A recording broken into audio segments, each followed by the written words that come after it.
ॐ नमो भगवते वासुदेवाय। ॐ नमो भगवते वासुदेवाय। ॐ नमो भगवते वासुदेवाय। हरे कृष्णा। आप सभी को दंडवत प्रणाम। श्रीमद् भागवतम महापुराण सत्रों की श्रृंखला में सभी भक्तवृंद का यहाँ पर स्वागत है। हम सभी सत्र 304 में स्कंद 5 अध्याय 13 महाराज रहुगण और जड़ भरत के मध्य की आगे की वार्ता के भाग 2 में 18,000 श्लोकों वाले श्रीमद् भागवतम महापुराण को अंतर्राष्ट्रीय कृष्ण भावनामृत संघ के संस्थापक आचार्य कृष्ण कृपामूर्ति श्री श्रीमद् अभय चरणारविंद भक्ति वेदांता स्वामी श्रील प्रभुपाद द्वारा लिखे सुंदर तात्पर्यों के माध्यम से श्रवण और पठन करने का प्रयास कर रहे हैं। जैसा कि सत्रों का प्रारूप है, वर्तमान सत्र का संक्षिप्त अवलोकन, विषय वस्तु को समझने का क्रम, तत्पश्चात मंगलाचरण, जो कृतज्ञता है, निवेदन है भगवत भक्तों के प्रति, आचार्य जनों, विद्वत जनों के प्रति, गुरु के प्रति, श्रील प्रभुपाद के प्रति, इस गुरु शिष्य परंपरा के अनेकानेक आचार्यों के प्रति, उसका वाचन करने के पश्चात एक एक श्लोक को लोग यहाँ पर श्रवण पठन करते हुए श्रील प्रभुपाद के तात्पर्य से समझने का प्रयास करेंगे। स्कंद 5 अध्याय 13, इसमें 26 श्लोक हैं और हम लोगों ने श्लोक संख्या 10 तक पिछले सत्र में श्रवण किया था। श्लोक संख्या 11 से आज के विषय को समझने का प्रयास करेंगे। श्लोक 10 तक के वक्तव्य में महाराज रघुवर द्वारा पूछे गए प्रश्न के उत्तर के क्रम में जड़ भरत ने इस संसार की भयावकता, संसार दावा नल्लीढ़ लोके को वर्णन करते हुए कहा कि यदि हम अपने मनुष्य जीवन के, मनुष्य जन्म के इस शरीर की प्राप्ति के वास्तविक बोध से, लक्ष्य से परिचित नहीं है तो ये जन्म भी पशु योनि की तरह यूं ही वृथा चला जाएगा और हम इसका लाभ नहीं ले पाएंगे। क्यों? क्योंकि उपमा दी गई है, भयानक जंगल में जैसे कोई वणिक व्यापारी फंस जाए, वैसे ही इस नश्वर जगत में जीव आकर अनेक प्रकार के ईर्ष्यालु व्यक्ति मच्छरों के लिए कहे गए हैं। अ, सघन कुंज यहाँ पर अनेक प्रकार की प्राकृतिक, सांसारिक, शारीरिक आपदाओं के लिए कहे गए हैं और इनका उपमा जन्य अलंकरण युक्त उदाहरण संबद्ध स्थापित करके जड़ भरत महाराज रहुगण को आत्म तत्व के बोध के बारे में प्रशिक्षित करने का प्रयास कर रहे हैं। तो इस संक्षिप्त पुनरावृत्ति के पश्चात हम लोग मंगलाचरण करेंगे और उसके पश्चात एक श्लोक संख्या 11 से एक एक करके श्रवण करेंगे। नारायणं नमस्कृत्य नरं चैव नरोत्तमं देवीं सरस्वतीं व्यासं ततो जयमुदीरयेत्।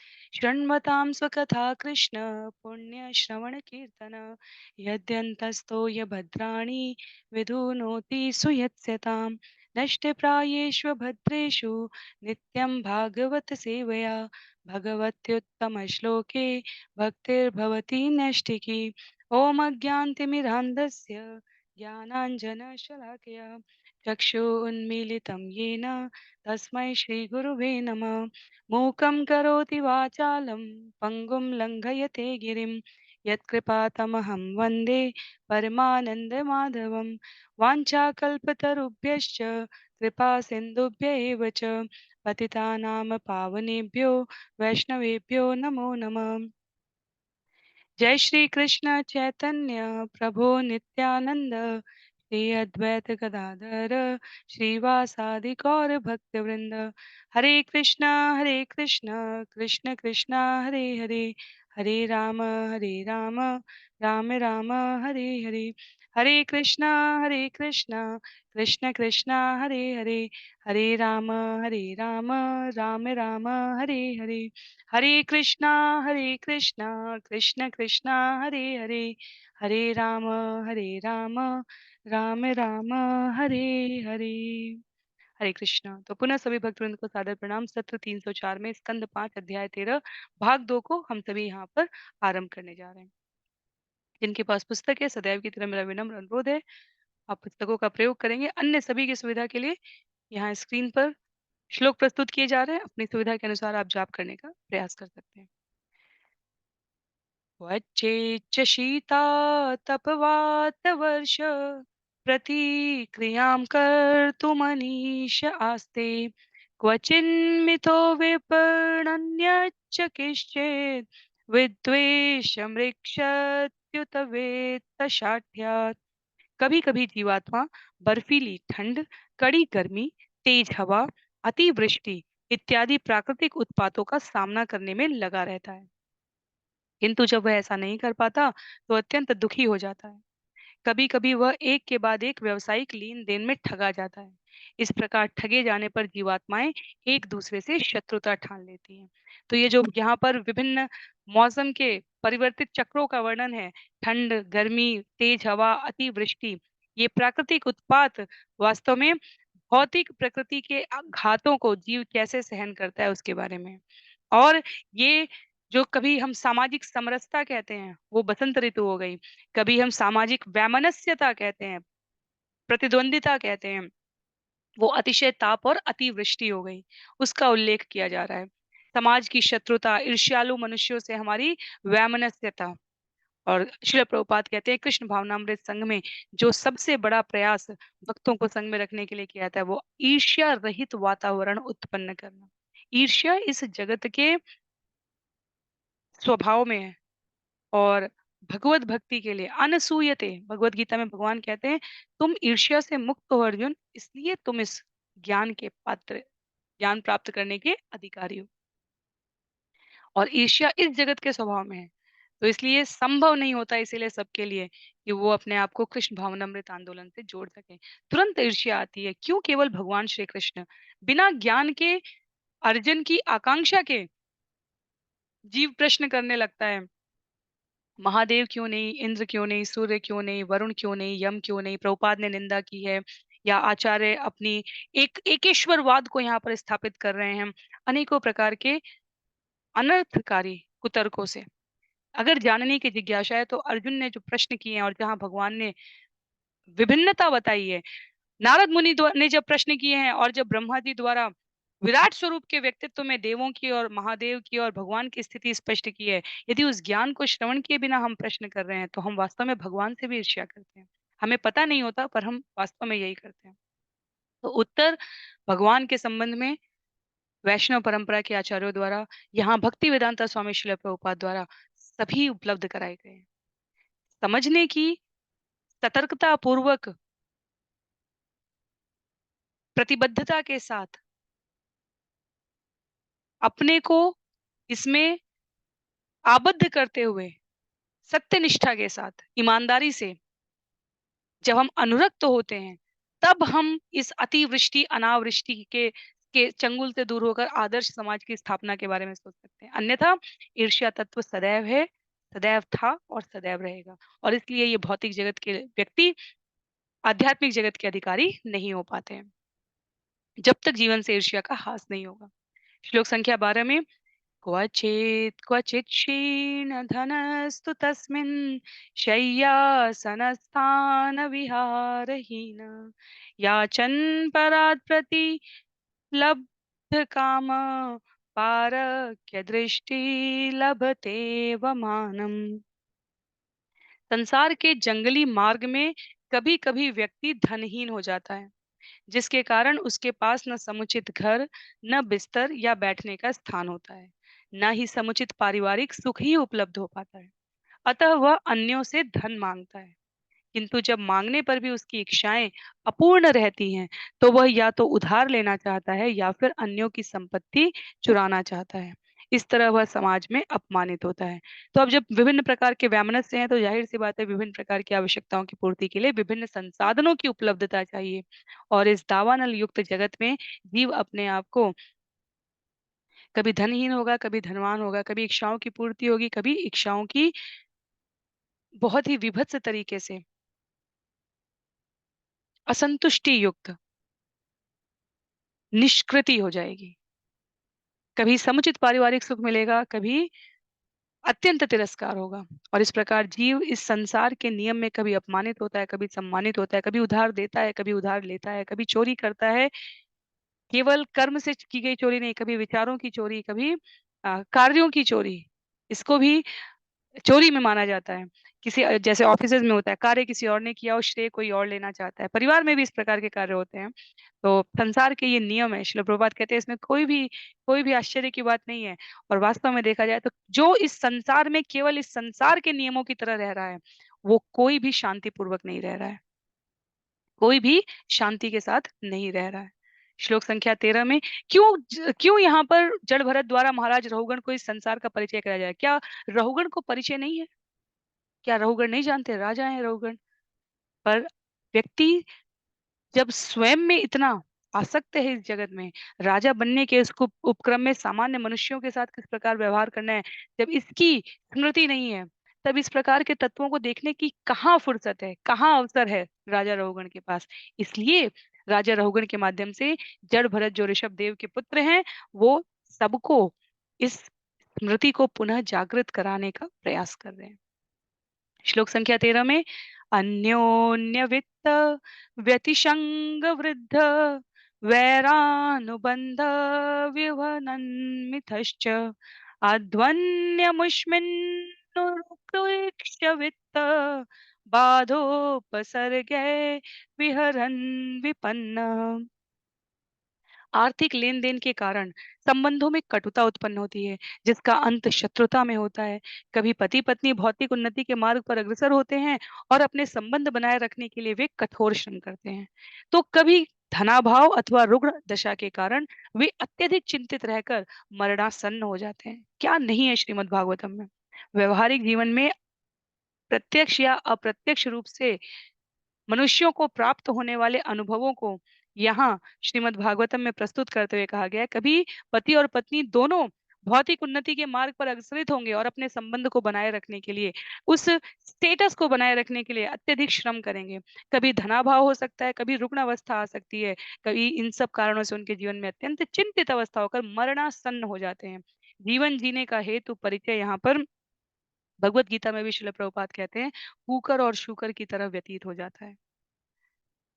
इसी प्रकार से कितना भी सुंदर संबंध हो, चाणक्य नीति से लेके व्यवहारिक मनोविज्ञान की कक्षाओं में, सेशंस में, सेमिनार्स में, वेबिनार में, जहाँ पे प्रेरणादायक शब्द वाक्यांश प्रस्तुत किए जाते हैं, मोटिवेशनल कोट्स जिन्हें कहते हैं हम लोग, उसमें स्पष्ट रूप से कहा जाता है कि अत्यधिक निकटता वाले स्थान में कभी हमें आर्थिक संबंधों के, आर्थिक लेन देन के, व्यवहार का जितना हो सके एक नियमित अंतराल, एक हमें दूरी बनाकर रखनी चाहिए, क्योंकि इससे संबंधों में कटुता होती है। तो श्रील प्रभुपाद यहाँ पर तात्पर्य में, क्योंकि ये अनुवाद ही इतना स्पष्ट रूप से है, तो श्रील प्रभुपाद इस विषय को आधुनिक युग के अधिकांश देशों के विश्व स्तर पर संबोधित करते हुए देते हैं कि देशों के मध्य भी जो व्यापारिक लेन देन के कारण आर्थिक विकास के इस क्रम में तनाव होता है, वो इसी का परिणाम है। कई बार राष्ट्रों में युद्ध तक छिड़ जाता है अपने आर्थिक लाभों के लिए, और निकट भूतकाल में हम सभी इससे परिचित भी रहे हैं।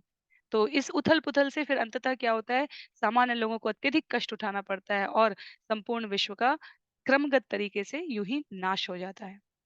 तो ये अनुभव की सच्चाई है, जिसे सरलतम शब्दों में यहाँ पर प्रस्तुत किया गया है।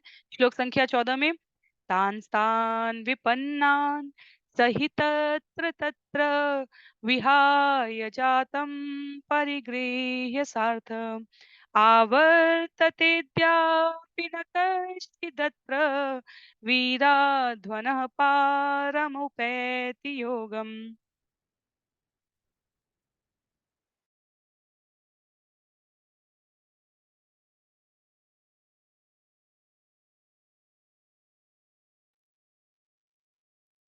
हे राजन, भौतिक जीवन रूपी जंगल के मार्ग में मनुष्य पहले अपने पिता तथा माता को खोता है और उनकी मृत्यु के बाद वह नवजात बच्चों से आसक्त हो जाता है। इस तरह वह भौतिक प्रगति के मार्ग में घूमता रहता है और अंत में अत्यंत व्यथित हो जाता है। किसी को मृत्यु के क्षण तक यह नहीं पता चल पाता कि वह उससे किस प्रकार निकले। तो ये जो भौतिक जंगल जिससे जिससे ये अध्याय आरंभ हुआ है, उपमा जन्य तरीके जो रूपक अलंकार हम कह सकते हैं यहाँ पे प्रयोग हुआ है, उसमें मनुष्य एक सामान्य व्यवस्था की बात की जा रही है कि सामान्य रूप से पहले माता-पिता इस जगत से प्रयाण करते हैं, उसके पश्चात जो शिशु संतान प्राप्त होती है जीव को, वो उसके प्रति आसक्ति होता है। फिर वो उसकी पूर्ति के लिए जिस प्रकार उसके माता-पिता ने उसके जीवन के लिए श्रम किया है, उस प्रकार उनकी इच्छा पूर्ति के लिए वो श्रम करता चला जाता है और अनेक मार्गों पर घूमता रहेगा और इस पूरे मार्ग में कहीं ईर्ष्यालु जन मिलेंगे, कहीं वैमनस्य होगी, कहीं कटुता होगी, कहीं संबंधों में तनाव होगा, कहीं तनिक-तनिक सुख के छींटे भी मिल जाएँगे और जीव इस प्रकार अंततः व्यतीत होकर मृत्यु के क्षण तक नहीं समझ पाता कि अब क्या करें।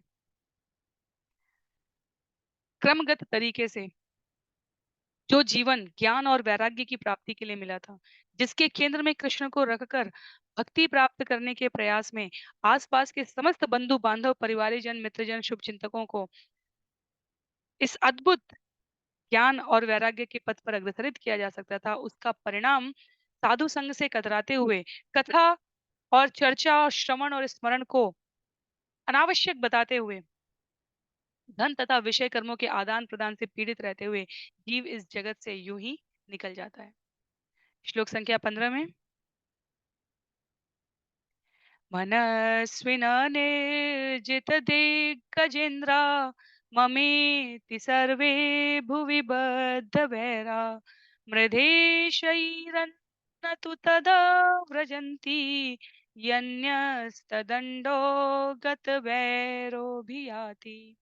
ऐसे अनेक राजनैतिक तथा सामाजिक वीर पुरुष हैं और थे, इन्होंने समशक्ति वाले शत्रुओं पर विजय प्राप्त की है। तो भी वे अज्ञानवश यह विश्वास करके कि यह भूमि उनकी है, परस्पर लड़ते हैं और युद्ध भूमि में अपने प्राण गंवाते हैं। वे सन्यासियों के द्वारा स्वीकृत आध्यात्मिक पथ को ग्रहण कर सकने में अक्षम रहते हैं। वीर पुरुष तथा राजनीतिक नेता हुए होते हुए भी वे आत्म साक्षात्कार का पथ नहीं अपना सकते हैं। आचार्य लोग उदाहरण में कई बार कहते हैं, कई ऐसे अम, व्यापारी जन उनको मिलते हैं, शक्तिशाली राजनेता मिलते हैं, सामाजिक पद प्रतिष्ठा युक्त व्यक्ति मिलते हैं। उदाहरणों में आचार्य बिना नाम बतलाए कई बार अपने उद्धरणों में कहते हैं कि वो ज वो इस जीवन की निरर्थकता को समझकर कहते हैं कि उन्हें भक्ति करनी है, कहते हैं कि वो भगवान नाम, लेकिन उन्हें लगता है कि यदि अब वो ऐसा करने लगेंगे तो ये समाज उनका उपहास उड़ाएगा। सोचेगा कि हो सकता है व्यापार अच्छा ना चल रहा हो या हो सकता है अब परिवार में कोई संकट आ गया है, हो सकता है संबंधों में मधुरता नहीं रह गई है, इसलिए अब ये सब त्याग कर ज्ञान और वैराग्य के मार्ग पर अग्रसरित हो रहे हैं। तो इसलिए लिखा है वीर पुरुष और राजनैतिक नेता होते हुए भी आत्म साक्षात्कार के पथ का अनुगमन नहीं कर पाते हैं, अपने आप को अक्षम पाते हैं सन्यासियों के द्वारा स्वीकृत आध्यात्मिक पथ को ग्रहण करने में। क्यों? क्योंकि वे केवल और केवल इस जगत को वर्तमान प्रत्यक्ष इंद्रिय अनुभूति के माध्यम से जीतने और हारने की प्रक्रिया में समझते हैं और तो उससे ना तो उनकी आत्मोन्नति हो पाती है और न वे माया के चंगुल से मुक्त हो पाते हैं। ये उदाहरण यहाँ क्यों आवश्यक है? उदाहरण इसलिए आवश्यक है क्योंकि जड़ भरत जिनसे संवाद कर रहे हैं उनका नाम महाराज रहुगण है।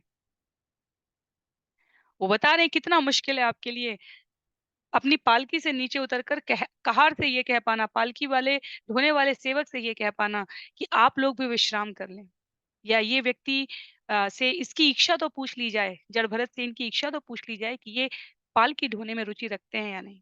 इतनी सरल सी बात जो मनुष्यगत शिष्टाचार है, उसके अंतर्गत राजा रहुगण ने नहीं पूछी थी।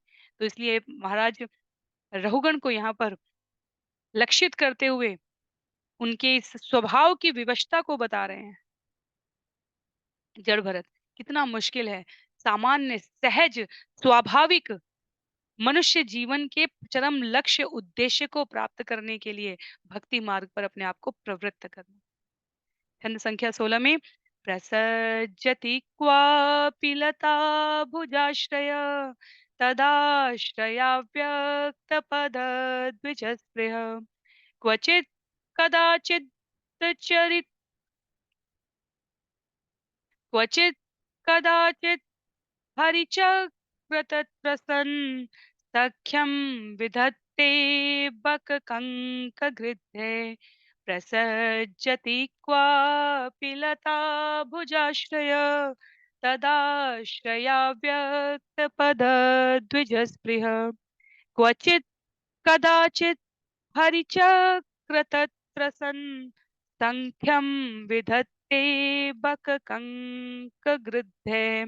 कभी कभी जीवात्मा संसार रूपी जंगल में लताओं का आश्रय लेता है और उन लताओं में बैठे पक्षियों की चहचहाहट सुनना चाहता है। जंगल के सिंहों की दहाड़ से भयभीत होकर वह बगुलों, सारसों तथा गिद्धों से मैत्री स्थापित करता है।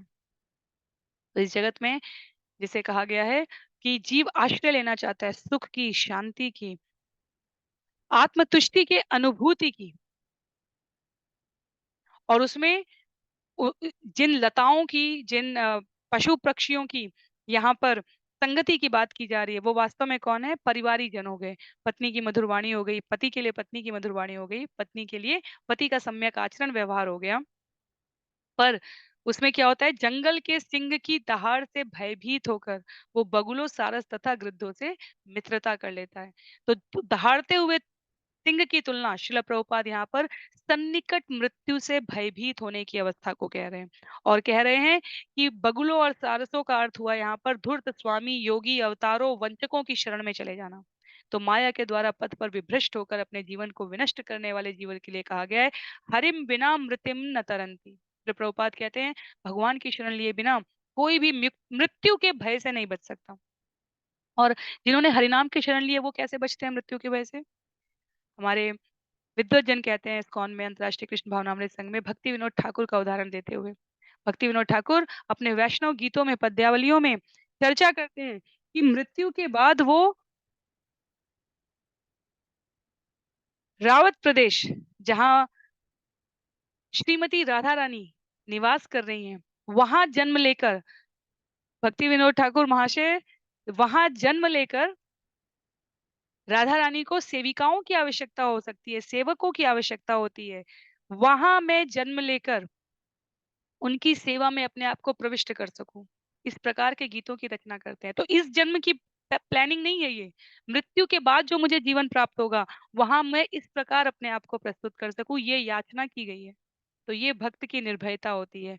भगवत शरणारविंद में रहकर ये भक्त की प्रीति होती है, जिसमें वो इस जन्म के मृत्यु के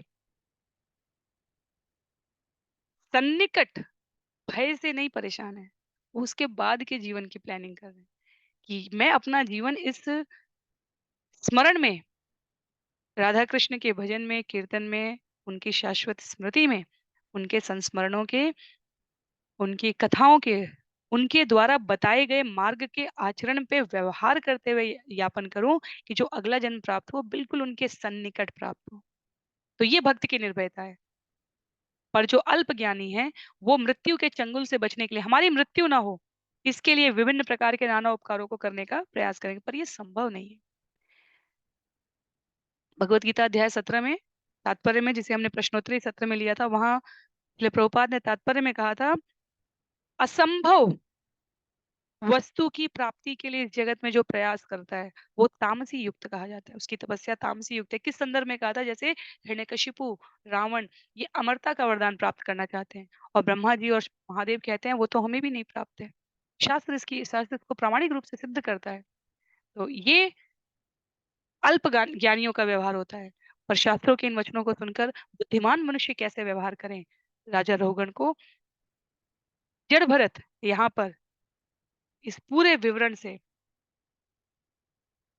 उस मार्ग की ओर अग्रसरित कराना चाह रहे हैं। श्लोक संख्या 17 में, तह वंचितो हंस कुलम समाविशन अरोचयन शीलमुपैति वानरान् तज्जातिरासीन सुनिवृत्त इंद्रिय परस्परोद्वीक्षण विस्मृतावधि।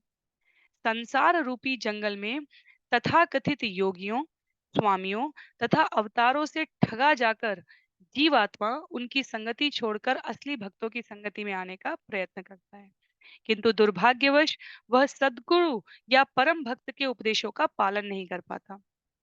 अतः वह उनकी संगति छोड़कर पुनः बंदरों की संगति में वापस आ जाता है, जो मात्र इंद्रिय तृप्ति तथा स्त्रियों में रुचि रखते हैं। वह इन विषयी जनों की संगति में रहकर तथा काम और मद्यपान में लगा रहकर तुष्ट हो लेता है। इस तरह वह काम और मद्य सेवन से अपना जीवन नष्ट कर देता है। वह अन्य विषयी जनों के मुखों को देख देख कर भूला रहता है और मृत्यु निकट आ जाती है। तो लगभग प्रत्येक शब्द में यहाँ पर जड़ भरत द्वारा महाराज रोगन को मृत्यु की शाश्वत उपस्थिति का भान कराया जा रहा है। जितनी भी बातें कही जा रही हैं, वो लगे अरे अभी तो हमारा जीवन है, अभी तो हम सुख में हैं, पर अगले क्षण में हमारे साथ क्या होने वाला है, हमें से किसी को पता नहीं है। इसका अर्थ ये नहीं है कि हमें सदैव भयभीत रहकर, आत्महीन रहकर, बिल्कुल आत्मविश्वास से विरत रहने की बात कही जा रही है। नहीं, प्रत्येक क्षण की उपयोगिता को, महत्व को पहचानने के लिए जड़ भरत द्वारा यहाँ ये स्मृति बताई जा रही है। तो अंतर्राष्ट्रीय कृष्ण भावनामृत संघ या वैष्णव आचार्य या श्रील प्रभुपाद भक्तिवेदांता भक्ति सिद्धांत सरस्वती श्रील प्रभुपाद कोई भी यहाँ पर नकारात्मक तरीके से जीवन यापन करने की संस्तुति नहीं कर रहे हैं। ये जो क्षण हमें प्राप्त हुआ है, इसमें हम अपने आप को कितने आत्मबोध से अवगत करा सकते हैं और उसके लिए हमें अपने आसन्न निकट भविष्य के संकटों के बारे में अवगत होना ही चाहिए। एक सक्रिय सुगठित सेना किसी भी क्षण के आक्रमण के लिए स्वयं को प्रस्तुत रखती है, तैयार रखती है। वो संगठित सेना नायक का कर्तव्य होता है। तो ये शरीर किस समय नष्ट हो जाए, आत्म तत्व अपने आप को उस चिरंतन चेतना में इतना अपलावित रखे कि उस संकट से कोई भय ही ना हो, इतना सुगठित रखे, इतनी अपने विचारों की कृष्ण भावनामृत में तन्मयता रखे। इस संबंध में यहाँ पर बताया जा रहा है कि कुसंगति से दूर हटकर गुरु शिष्य परंपरा में बताए गए आचार्यों का संग करके जीवन की एकमात्र आकांक्षा विषयी भोग वस्तु का रसास्वादन ना करके एक निष्ठ भाव से भगवत चरणारविंद में रहकर भक्तों के संग रहकर भगवत धाम के आश्रय को लेकर प्रयास करने से करना चाहिए। श्लोक संख्या 18 में इसी विषय को आगे बताते हुए जड़ भरत कहते हैं, रमेशुरंस्यन् सुतदार वत्सलो व्यवायदीनो विवश स्वबंधने क्वचित् प्रमादाद् गरिकन्दरे पतन् क्वचित् प्रमादात् गिरिकन्दरे पतन् वल्लीं गृहीत्वा गजभीत आस्थित। जब जीवात्मा एक शाखा से दूसरी शाखा पर कूदने वाले बंदर के सदृश बन जाता है, तो गृहस्थ जीवन के वृक्ष में मात्र विषय सुख संभोग के लिए रहता है। इस प्रकार वह अपनी पत्नी से वैसे ही पाद प्रहार पाता है जैसे कि गधा गधी से। मुक्ति का साधन न पाने के कारण वह असहाय उसी अवस्था में रहता है। कभी कभी उसे असाध्य रोग हो जाता है जो पर्वत की गुफा में गिरने जैसा है। वह इस गुफा के पीछे रहने वाले मृत्यु रूपी हाथी से भयभीत हो उठता है और लताओं की टहनियां पकड़े रहकर लटका रहता है। तो विषयासक्त इंद्रिय लोलुप काम वासना से ग्रसित मनुष्यों के लिए, चाहे वो स्त्री हो चाहे पुरुष हो, एकमात्र आकर्षण यदि केवल इंद्रिय संसर्ग है, तो शिल प्रभुपाद द्वारा तात्पर्य में यहाँ पर कहा जा रहा है कि ये पशुवत जीवन है। ये पशुवत जीवन है। यहाँ पर गधे के समान, गधे और गधी के यहाँ पे शब्दों का प्रयोग करते हुए शिल प्रभुपाद तात्पर्य में रहते हैं। निरंतर विषयी जीवन बिताने वाले जीवों का अंतिम जो परिणाम होता है वो असाध्य रोग से ग्रसित होना है। और इस समय वर्तमान परिस्थिति में भी हम देखें तो जो सामान्य जो जो जो रोग, जो शारीरिक कष्ट कभी हजारों लाखों में किसी एक को होते थे, अब वो सामान्यतः होते जा रहे हैं और उससे भी विभत्सकारी शारीरिक कष्ट आते जा रहे हैं। क्यों? क्योंकि जीवन में संयम नियम आचरण की पवित्रता नहीं रह गई है। और ये किसी प्रकार की रूढ़िवादी मानसिकता से नहीं कहा जा रहा है। ये हम स्वयं के और अपने आसपास के मनुष्यों के जीवनचर्या को देखकर इसका अनुभव प्राप्त कर सकते हैं। तो आचार्यों का जैसा कि कर्तव्य है, 4 वर्णों में ब्राह्मण, क्षत्रिय, वैश्य, शूद्र में स्वाध्याय कर कर वेद पाठी का अर्थ कोई कर्मकांड प्रवृत्ति की बात नहीं की जा रही है। वेद पाठी का अर्थ जीवन जीने के मूल्यों को कैसे अन्य वर्णों में प्रसारित किया जाए, उस संदर्भ में यहाँ पर जड़ भरत द्वारा इस शाश्वत सत्य को अभिव्यक्त किया जा रहा है, जिसे श्रील प्रभुपाद ने तात्पर्य में यूं प्रस्तुत किया है।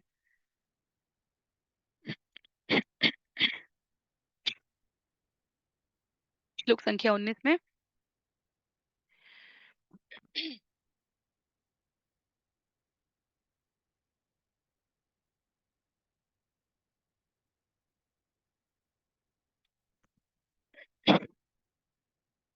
अतः कथञ्चित् सविमुक्त आपद पुनश्च सार्थं प्रविशत्यरिन्दम् अध्वन्यमुष्मिन्न जया निवेशितो भ्रमञ्जनोद्यापि न वेद कश्चन।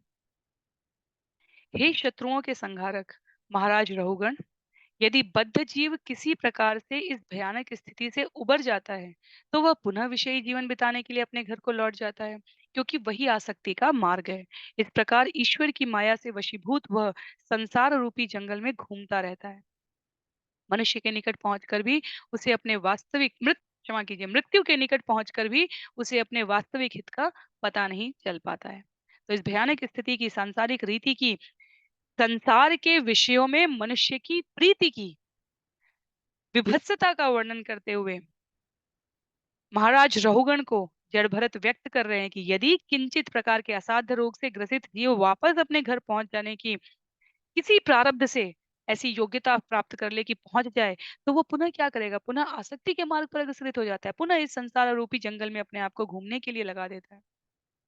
जीवन के लक्ष्य को सही परिस्थितियों के अभाव में, सही संग के अभाव में, कुसंगतियों के दुष्प्रभाव में यूं ही व्यतीत कर देता है। और ये सारे कारण इकट्ठे करके श्रील प्रभुपाद बता रहे हैं कि जड़ भरत जो पृष्ठभूमि उन्होंने स्थापित की है आत्म तत्व की आवश्यकता पर, आत्मा राम परमहंस बनने की आवश्यकता पर, उसके लिए मनुष्य मात्र में एक निष्ठ एकाग्रता कैसे विकसित हो। तो प्रति प्रति श्लोक हम देख सकते हैं कि यहाँ पर जड़ भरत द्वारा निरर्थकता और सार्थकता के बीच में जीवन में व्यतीत किए जाने वाले, मनुष्य शरीर प्राप्त होकर व्यतीत किए जाने वाले समय की निरर्थकता और सार्थकता के बीच के अंतर को प्रस्तुत किया जा रहा है। प्रत्येक श्लोक में श्रील प्रभुपाद के तात्पर्य में भी देखें तो जड़ भरत प्रहार कर रहे हैं स्मृति को वापस लाने पर कि प्रत्येक कार्य, गतिविधियां, व्यक्ति, स्थिति जो हमारे आसपास है, वो यदि हमें भगवत भक्ति की ओर प्रेरित नहीं कर रही है तो वो अनावश्यक है। हम उन पर अपना समय व्यतीत करके अपने इस मूल्यवान मनुष्य जीवन को नष्ट कर रहे हैं। श्लोक संख्या 20 में रहुगणत्वम् अपि ह्यध्वनोऽस्य सन्न्यस्तदण्डकृतभूतमैत्र असज्जितात्मा हरिसेवयाशितं ज्ञानासिमादाय तराति पारम। हे राजा रहुगण, तुम भी भौतिक सुख के प्रति आकर्षण मार्ग में स्थित होकर माया के शिकार हो। मैं तुम्हें राजदंड, राजपद तथा उस दंड का जिससे अपराधियों को दंडित करते हो परित्याग करने की सलाह देता हूँ, जिससे तुम समस्त जीवात्माओं के सुहृदय मित्र बन सको। विषय भोगों को त्याग कर अपने हाथ में भक्ति के द्वारा धार लगाई गई ज्ञान की तलवार को धारण करो। तब तुम माया की कठिन ग्रंथि को काट सकोगे और अज्ञानता के सागर को पार करके दूसरे छोर पर जा सकोगे। तो रहुगण द्वारा प्रश्न किया गया था कि जो आपने सिद्धांत रूप में मुझे ज्ञान बताया है उसे व्यवहार रूप में कैसे प्रस्तुत किया जा सकता है। पूरा अध्याय, अध्याय 13 हम देख रहे हैं, श्लोक संख्या 20 पर है हम लोग।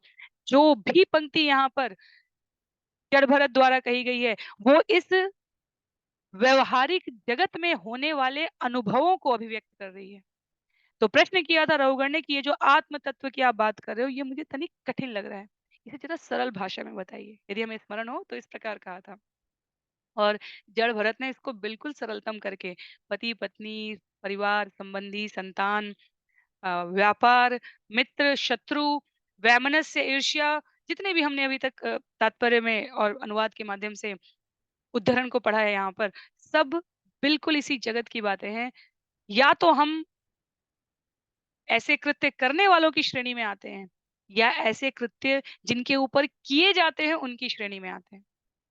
और अगर इन दोनों की श्रेणी में बहुत कम लोग हैं जो नहीं आते हैं, वो इसके आसपास जो अनुभवजन्य घटनाएं हैं उनको प्रत्यक्षदर्शी के रूप में, देखने के रूप में आते हैं। इन तीन के अतिरिक्त हमारी और कोई गति नहीं है। या तो हम किसी के ऊपर इस प्रकार के कार्य करते हैं, या हम हमारे ऊपर कोई करता है, या हम किसी और के साथ होते हुए देख रहे हैं। पर यहाँ इस अध्याय में एक भी ऐसी पंक्ति नहीं है जो एक विकसित युवा के रूप में, वयस्क मनुष्य के रूप में हमने अनुभव न की हो, या तो व्यवहारिक रूप में या प्रत्यक्षदर्शी दृष्टा के रूप में। और ये इतना कहने के बाद अब जड़ भरत यहाँ पर इस श्लोक में रहुगण को कह रहे हैं, ये जो भौतिक सुख के प्रति आकर्षण मार्ग है ना, जिसमें तुम अपने आप को राजा समझते हो, दंड देने का अधिकारी समझते हो अपराधियों को, इससे अपने आप को मुक्त करो। ये तुम्हारे लिए बंधनकारी है। ये आकर्षण मार्ग भौतिक सुख तुम्हें अंततः किसी भी उत्कृष्ट अंत की प्राप्ति नहीं कराएगा। क्या कैसे तुम्हारा उत्कृष्ट अंत होगा? जब तुम ज्ञान की तलवार को, जिसमें भक्ति की धार लगी है, ये उपमा है, संस्कृत साहित्य की प्रस्तुति है। कहा जा रहा है ज्ञान की तलवार को भक्ति की धार जिसमें लगी है, उसे अपने हाथ में धारण करोगे, तब तुम माया की कठिन ग्रंथि को काटकर अज्ञानता के सागर को पार करके दूसरे छोर पर जा सकोगे। सुंदर यहाँ पर श्रील प्रभुपाद ने तात्पर्य बताया है। उन्होंने भगवत गीता अध्याय 15 श्लोक संख्या 3 और 4, जिसे हम पुरुषोत्तम योग कहते हैं, जहाँ अश्वत्थ वृक्ष का वर्णन है, जहाँ इस संसार की तुलना मोह के वृक्ष से की गई है और कहा गया है कि ये इच्छाएं, आकांक्षाएं, ये संबंधी, ये सभी कुछ हमें वैराग्य रूपी शस्त्र से काट डालना है, उसको उद्धृत किया है। अब श्लोक संख्या 21 से लेकर 26 तक ये जो श्लोक बचे हैं, इसमें श्लोक संख्या 21 में महाराज रहुगण बोलने जा रहे हैं। करीब करीब करीब करीब यदि हम देखें तो 30-35 श्लोक के बाद इतना श्रवण किया है महाराज रहुगण ने, और अब वो बोलने जा रहे हैं।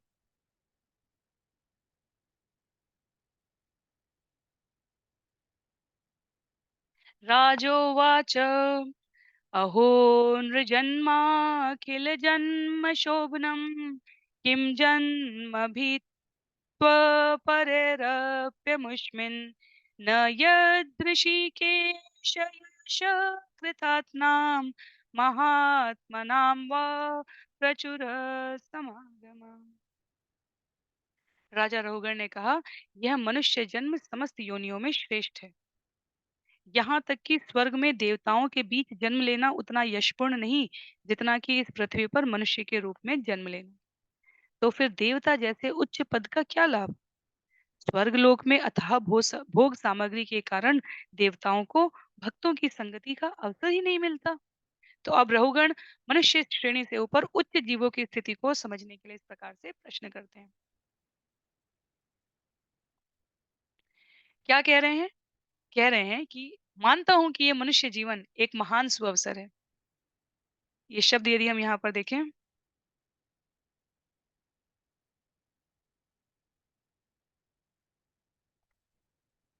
उतना यशपूर्ण नहीं है। क्या नहीं है यशपूर्ण? इस पृथ्वी पर मनुष्य के रूप में जन्म लेना अधिक यशपूर्ण है स्वर्ग में देवताओं के बीच जन्म लेने से। क्यों? क्योंकि मनुष्यों को सुसंगति का अवसर प्राप्त होता है, और देवता जो अर्जित पुण्य है उसके बल पर इंद्रिय सुख प्राप्त करते हैं। जब हम भगवत गीता श्रवण करते हैं तो हम कहते हैं ना, यदि हम पाप पुण्य से सकाम कर्म में अपने को आबद्ध करेंगे तो हम देवता बन जाएंगे। देवता बन जाएंगे तो जो अर्जित पुण्य है उसका भोग करते हुए देवताओं की आयु को प्राप्त करेंगे। पर जब वो अर्जित पुण्य समाप्त हो जाएंगे तब हम पुनः इस धराधाम पर वापस भेज दिए जाते हैं। और इसलिए रहुगण का प्रश्न है कि फिर देवता जैसे उच्च पद का लाभ ही क्या है, यदि हमें पुनः, अर्थात वो हमारी इस मानसिक विसंगति को स्पष्ट करना चाह रहे हैं कि मनुष्य जन्म की प्राप्ति सकाम कर्म करके देवता बनने तक सीमित नहीं है।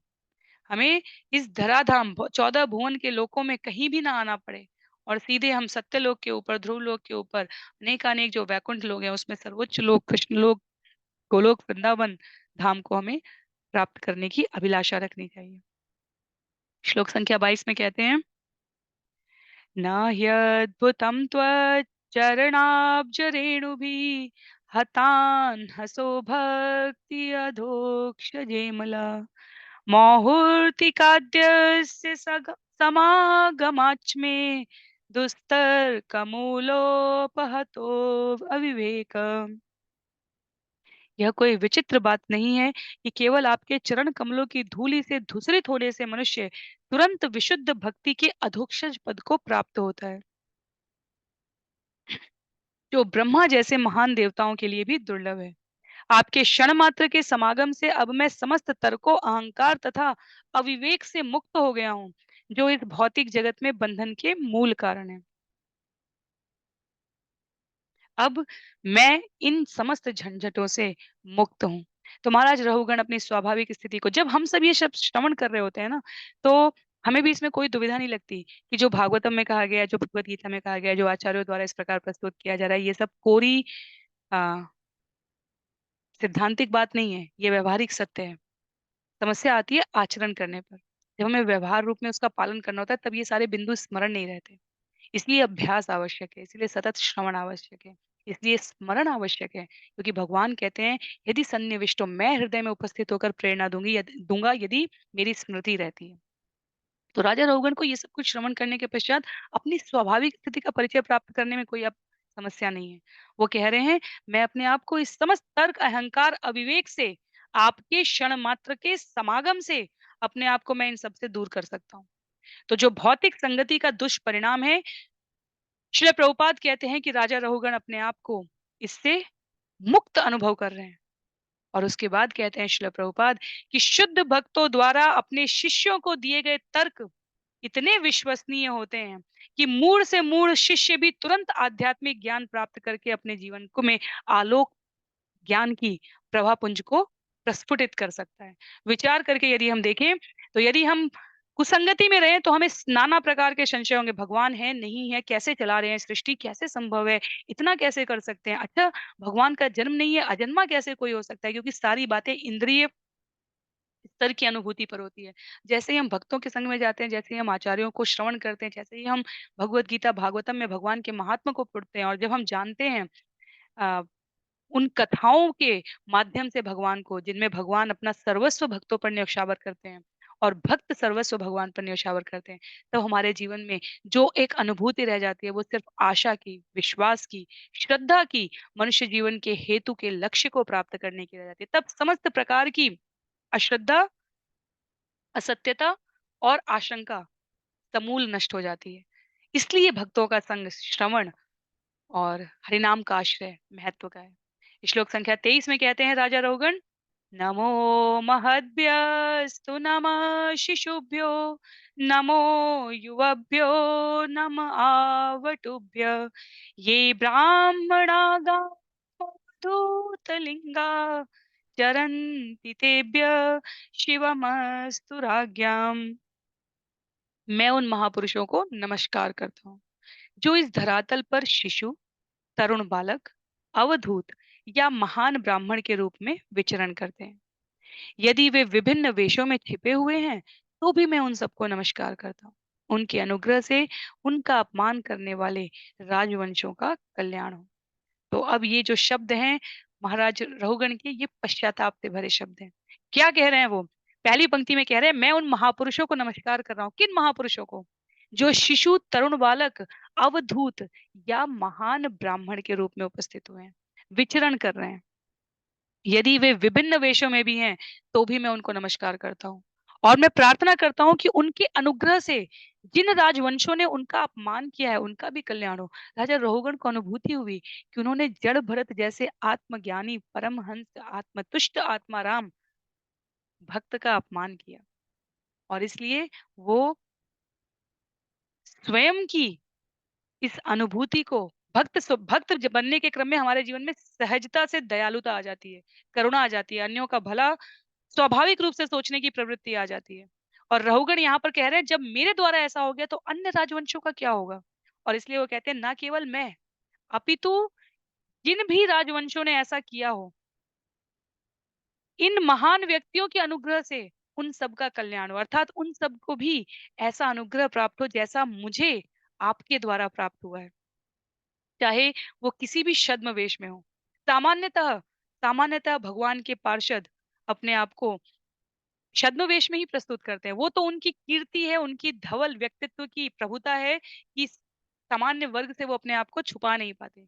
चाहे वो भक्तिवेदांत स्वामी श्रील प्रभुपाद हो, चाहे वो भक्ति सिद्धांत स्वामी श्रील प्रभुपाद हो, चाहे भक्ति विनोद ठाकुर हो, चाहे हमारे रामानुजाचार्य, माधवाचार्य।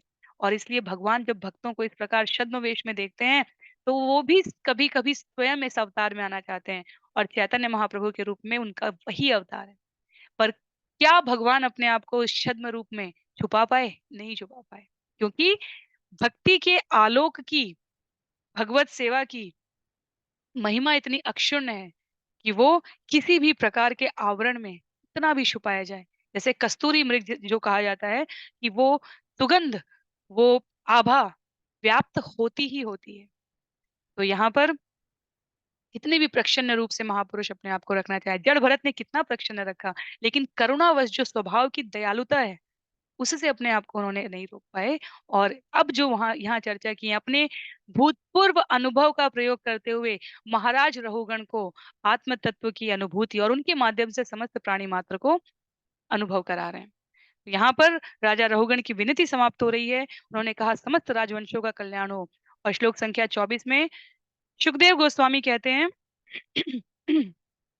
श्री शुक उवाच इति एवम् उत्तरामात स वै ब्रह्मर्षिसुत सिन्धुपतय आत्मसततत्त्वम् विगणयत परानुभाव परं कारुणिकतया उपदिश्य रहुगणेन सकरुणम् अभिवन्दित चरणः आपूर्ण अर्णव इवि निभृत कर्ण उर्मि आशय धरणिम इमाम विचचारः। श्रील सुखदेव गोस्वामी ने आगे कहा, हे राजन, हे उत्तरापुत्र, राजा रहुगण द्वारा अपनी पालकी ढोए जाने के लिए बाध्य किए जाने से अपमानित होकर जड़ भरत के मन में असंतोष की कुछ कुछ लहरें थी, किंतु उन्होंने उसकी उपेक्षा की और उनका हृदय पुनः सागर के समान शांत हो गया। यद्यपि राजा रहुगण ने उनका अपमान किया, किंतु वे महान परमहंस थे। वैष्णव होने के नाते वे परम दयालु थे। अतः उन्होंने राजा को आत्मा की वास्तविक स्वाभाविक स्थिति बतलाई। तब उन्हें अपमान भूल गया, क्योंकि राजा रहुगण ने विनीत भाव से उनके चरण कमलों पर क्षमा मांग ली थी। इसके बाद वे पुनः पूर्ववत सारे विश्व का भ्रमण करने लगे। तो जो स्वभाव की नैसर्गिकता है, जड़ भरत के रूप में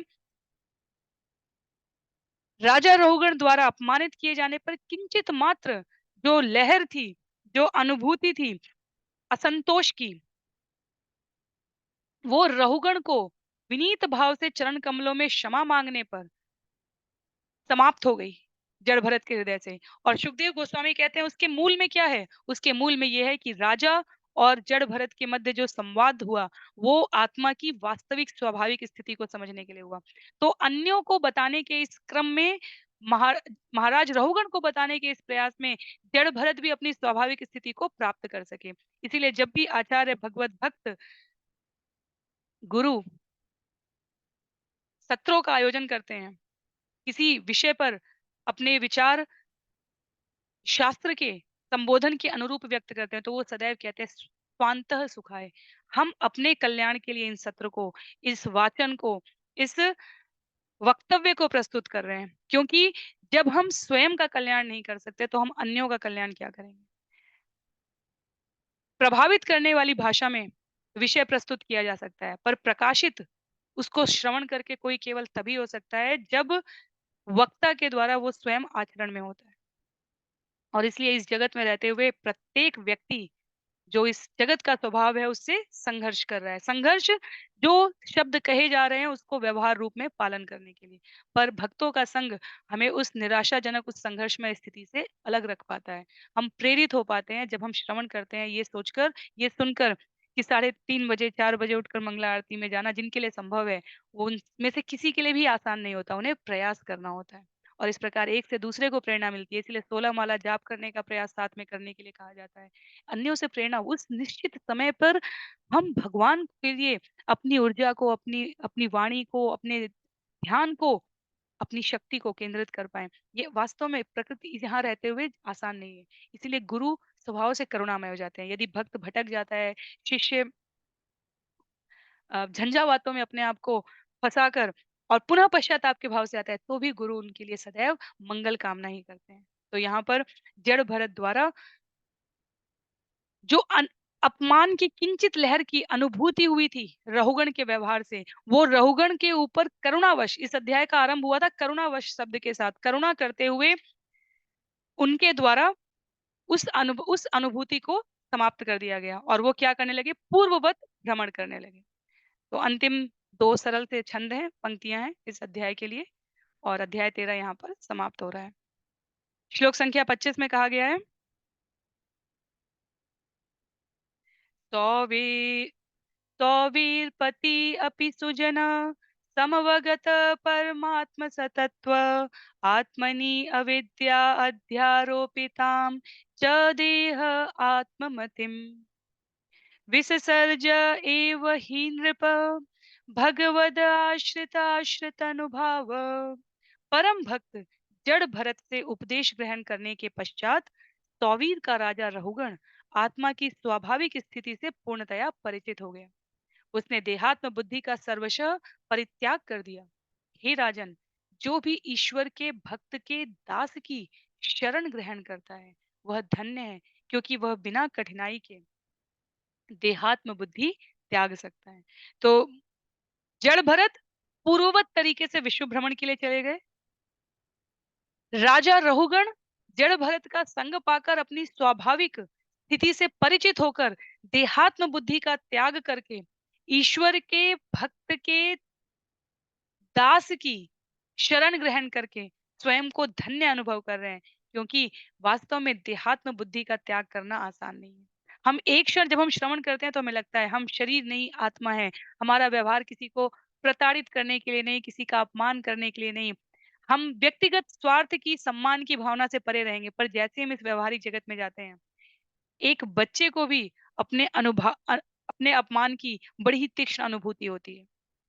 यदि आप किसी बच्चे से मुस्कुराते हुए ना बात करें, कठोरता से बात करें और उसके पास दूसरा ऑप्शन उपलब्ध हो, जो कोई व्यक्ति उससे विनम्रता से स्वाभाविक मुस्कुराहट के साथ बात कर रहा हो, तो बालपन का जो जीव है वो भी इस अभिव्यक्ति की स्वतंत्रता रखता है कि वो मुस्कुराहट वाले व्यक्ति के पास जाना पसंद करेगा। तो शरीर जन्य देहात्म बुद्धि से स्वयं को विलग रख पाना आसान नहीं है। इसलिए जब अध्यापक, जब माता-पिता, जब गुरु अपने शिष्यों को, अपनी संतानों को सही और गलत का अंतर बताने के लिए कठोर रूप धारण करते हैं, तो वो सदैव कहते हैं कि अभी तुम इस व्यवहार को नहीं समझ पाओगे, पर जब वास्तव में तुम उस परिस्थिति में होगे, तब तुम्हें पता चलेगा कि सच्चा सुहृदय हितैषी कौन है।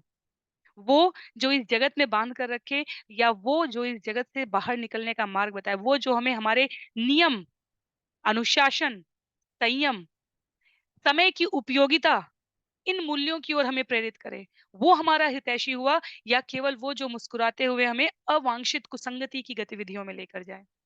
इसलिए भक्तों को विशेष स्थिति प्राप्त है। इसलिए भगवान ने सत्संग की महिमा को इतना दिव्य कहा है। तो श्लोक संख्या 26 इस अध्याय का संभवतः अंतिम श्लोक है, जहाँ राजोवाच यो ह वा इह बहुविधा महाभागवत्वयाभिहित परोक्षेण वचसा जीवलोकभवाद्धुवा स ह्यार्यमनीषया कल्पितविषयो नाञ्जसा व्युत्पन्नलोकसमधिगम अत तत् एव उर्वगमम् समवेतानुकल्पेन निर्दिश्य ताम इति। तब राजा परीक्षित ने सुखदेव गोस्वामी से कहा, हे स्वामी, हे परम भक्त साधु, आप सर्व ज्ञाता हैं। आपने जंगल के वणिक के रूप में बद्ध जीव की स्थिति का अत्यंत मनोहर वर्णन किया है। इन उपदेशों से कोई भी बुद्धिमान मनुष्य समझ सकता है कि देहात्म बुद्धि वाले पुरुष की इंद्रियां उस जंगल में चोर उचक्कों सी हैं, और उसकी पत्नी तथा बच्चे सियार तथा अन्य हिंस्र पशुओं के तुल्य हैं। किंतु अल्पज्ञानियों के लिए इस आख्यान को समझ पाना सरल नहीं है, क्योंकि इस रूपक का सही सही अर्थ निकाल पाना कठिन है। अतः मैं आपसे प्रार्थना करता हूँ कि इसका अर्थ स्पष्ट करके बताएं। तो अभी तक सुखदेव गोस्वामी द्वारा महाराज परीक्षित को जो संवाद प्रस्तुत किया गया है, वो जड़ भरत और रहुगण के बीच में हो रहा था, महाराज रहुगण के बीच में। अब इस अध्याय के अंतिम श्लोक में महाराज परीक्षित, क्योंकि जो भक्त हैं वो स्वभाव से भगवत तत्व चिंतन के विषयों को अधिकाधिक सुनने में अपनी रुचि प्रदर्शित करते हैं, तो महाराज परीक्षित को लगा कि ये इतना अम, व्यवहारिक संवाद यहाँ समाप्त हो जाएगा, क्योंकि रहुगण को समझ में आ गया और जड़ भरत अपनी यात्रा पर निकल पड़े। तो इससे पहले कि गुरुदेव कुछ और प्रस्तुत करें, उन्होंने अपने आप को अकिंचन व्यक्त करते हुए कि आपके द्वारा इस जगत की विभत्सता जो बताई गई है, रहुगण और जड़ भरत के संदर्भ में, वो तो बहुत ही मनोरम वर्णन है। लेकिन मैं अल्पज्ञानी हूँ। अपने को अकिंचन की अवस्था में रखकर कहते हैं, मैं अल्पज्ञानी हूँ। मेरे लिए ये आख्यान समझ पाना सरल नहीं है। जैसे रहुगण ने कहा था जड़ भरत को, मेरे लिए ये आख्यान समझ पाना सरल नहीं है। तो इस रूपक का सही-सही अर्थ मैं नहीं निकाल पा रहा हूँ। कृपया करके मेरी प्रार्थना है आपसे कि आप मुझे स्पष्ट करें, अधिक स्पष्ट करें। तो ऐसे अनेक आख्यान और घटनाएँ हैं कि जिन्हें श्रील प्रभुपाद कहते हैं ज्ञान पिपासु छात्र के रूप में भक्त महाभागवतों से सुनने के लिए अनुरोध निवेदित करते हैं। क्यों? क्योंकि उन्हें पता है कि जब समान विषय को विभिन्न आचार्यों द्वारा व्यक्त किया जाए तब उसके विभिन्न अर्थ और सुस्पष्ट होकर सामने आते हैं। तो जो अभी रहुगण ने जड़भरत से सुना है, उसको विस्तार रूप में महाराज परीक्षित कह रहे हैं सुखदेव गोस्वामी से कि हम अब आपसे सुनना चाहते हैं। तो इसके साथ यहाँ अध्याय समाप्त हो रहा है। अगले अध्याय में अध्याय 14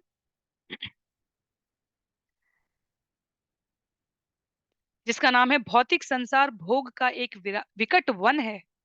यहाँ पर ये संवाद आगे वार्ता के रूप में परीक्षित महाराज और सुखदेव गोस्वामी के मध्य हमें भगवत कृपा से पुनः सुनने का अवसर प्राप्त होगा। भिन्न परिप्रेक्ष्य में, ये इसकी पुनरावृत्ति नहीं है जो हमने अभी सुना है, वो भिन्न परिप्रेक्ष्य में वहां प्रस्तुत किया जाएगा।